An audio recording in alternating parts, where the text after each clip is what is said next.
આજે વાત કરીએ ચૂંટણીની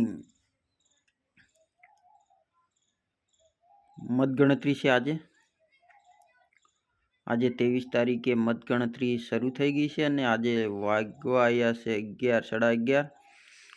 તો સતત વાવની અંદર ગુલાબસિંહ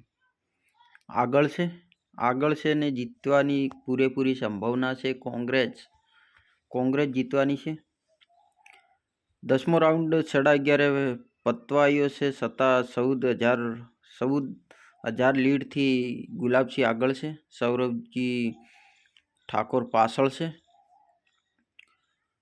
માવજી પટેલ પણ પાછળ છે. અને વાત કરીએ મહારાષ્ટ્રની, તો મહારાષ્ટ્રમાં બી ભારતીય જનતા પાર્ટી આગળ ચાલી રહી છે. ઝારખંડની વાત કરીએ તો ઝારખંડમાં પણ ભાજપ આગળ છે. અને રાજસ્થાનની વાત કરીએ તો 7 વિધાનસભાની ચૂંટણી હતી. એમાં 3 વિધાનસભામાં 84 અને વાસવાડા ડુંગરપુર 84 વિધાનસભામાં બાપ પાર્ટી આગળ છે. અને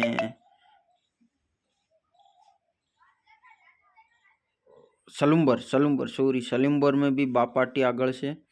આ 2 વિધાનસભા ક્ષેત્રની અંદર બાપ પાર્ટી આગળ છે. અને ગુજરાતની વાત કરીએ, વાવ વિધાનસભાની ચૂંટણીમાં ગુલાબસિંહ રાજપૂત આગળ છે. અને મહારાષ્ટ્રની વાત કરીએ તો મહારાષ્ટ્રમાં લગભગ 83 સીટ ઉપર 83 સીટથી આગળ છે બીજેપી. અને ઝારખંડમાં 23 સીટોથી આગળ છે. સતત આગળ ચાલી રહ્યા છે. ભાજપ બીજેપી ચાલે છે. અને વાવમાં 100% કોંગ્રેસ જ જીતશે. એટલે વાવ વિધાનસભાની વાત કરીએ તો ખૂબ મુખ્યમંત્રીથી લઈને ધારાસભ્યથી લઈને MP, MLA બધા ત્યાં આખા ગુજરાતની ચૂંટણી હોય એમ લઈને ફર્યા હતા. પણ આ વખતે ગુલાબસિંહ જીતવાના પાક્કી વાત છે.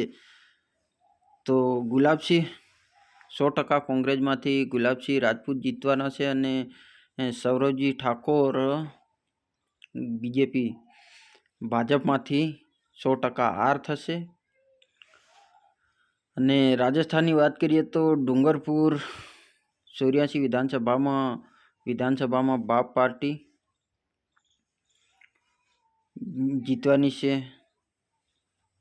અને મહારાષ્ટ્રમાં ભાજપ પણ આવશે અને ઝારખંડમાં બી ભાજપ આવશે એવું સ્પષ્ટ દેખાઈ રહ્યું છે. હજી બહુ બધા રાઉન્ડ બાકી છે. ગુજરાતની અંદર, પછી રાજસ્થાનની અંદર, મહારાષ્ટ્રની અંદર, ઝારખંડની અંદર હજી બહુ બાકી છે. હું આગળ બતાવી દઈ તમને. ત્યાં સુધી આટલું જ. આગળ ફરી હું એક વિડીયો જીત હાર માટે બનાવી દઈશ. અને કોણ જીત્યું કોણ હાર્યું એ માટે હું ચોક્કસથી એક વિડીયો બનાવીશ. પણ આજ આટલા સુધી 11મો રાઉન્ડ પૂરો થઈ ગયો છે. અને 15,000 વોટથી ગુલાબસિંહ આગળ છે. અને ડુંગરપુર વાસવાડાની વાત કરીએ તો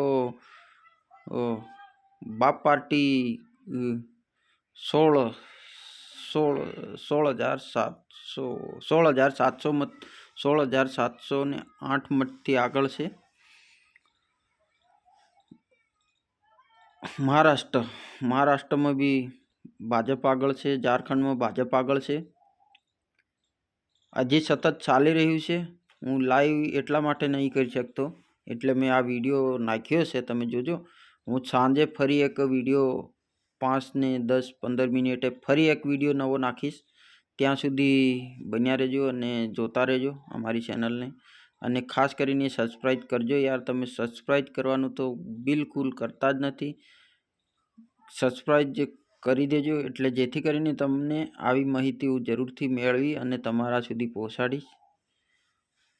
જે લાઈવ નહીં દેખતા એના માટે જ આ મેં વિડીયો બનાવ્યો છે. અને જોહાર, જય આદિવાસી, જય ભીલ પ્રદેશ. ફરી એક નવા વિડીયો સાથે મળીશું. ત્યાં સુધી બન્યા રહેજો.